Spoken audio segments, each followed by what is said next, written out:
نبی کریم صلی اللہ علیہ وسلم نے فرمایا کہ گرمی کے موسم میں ظہر کو ٹھنڈے وقت میں پڑھا کرو، کیونکہ گرمی کی شدت جہنم کی بھاپ سے پیدا ہوتی ہے۔ اس حدیث کی مطابقت سفیان ثوری، یحییٰ اور ابو عوانہ نے اعمش کے واسطے سے کی ہے۔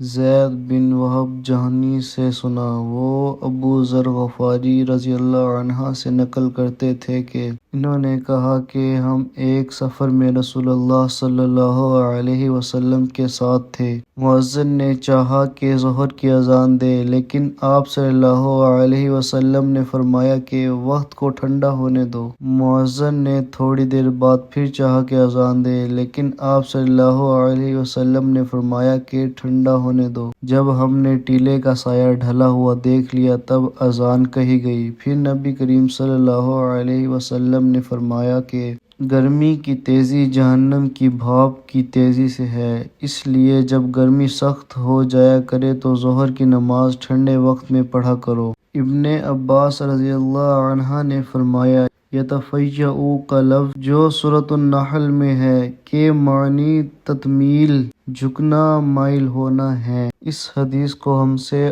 آدم بن ابی ایاس نے بیان کیا۔ کہا ہم سے بنی تیم اللہ کے غلام مہاجر ابو الحسن نے بیان کیا۔ کہا کہ میں نے زید وہب جہنی سے سنا۔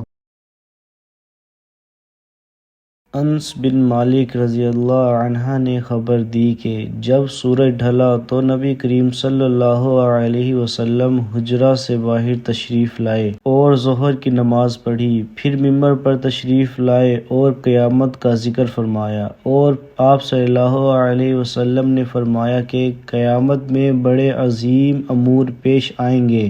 پھر آپ صلی اللہ علیہ وسلم نے فرمایا کہ اگر کسی کو کچھ پوچھنا ہو تو پوچھ لے، کیونکہ جب تک میں اس جگہ پر ہوں تم مجھ سے جو بھی پوچھو گے میں اس کا جواب ضرور دوں گا۔ لوگ بہت زیادہ رونے لگے۔ آپ صلی اللہ علیہ وسلم برابر فرماتے جاتے تھے کہ جو کچھ پوچھنا ہے پوچھو۔ عبداللہ بن حذیفہ سہمی کھڑے ہوئے اور دریافت کیا کہ نبی کریم صلی اللہ علیہ وسلم میرے باپ کون ہیں؟ آپ صلی اللہ علیہ وسلم نے فرمایا تمہارے باپ حذیفہ تھے۔ آپ صلی اللہ علیہ وسلم اب بھی برابر فرما رہے تھے کہ پوچھو کیا پوچھتے ہو۔ اتنے میں عمر رضی اللہ عنہ ادب سے گھٹنوں کے بل بیٹھ گئے اور انہوں نے فرمایا کہ ہم اللہ تعالیٰ کے مالک ہونے، اسلام کے دین ہونے اور محمد صلی اللہ علیہ وسلم کے نبی ہونے سے راضی اور خوش ہیں۔ بس اس گستاخی سے ہم باز آتے ہیں کہ آپ صلی اللہ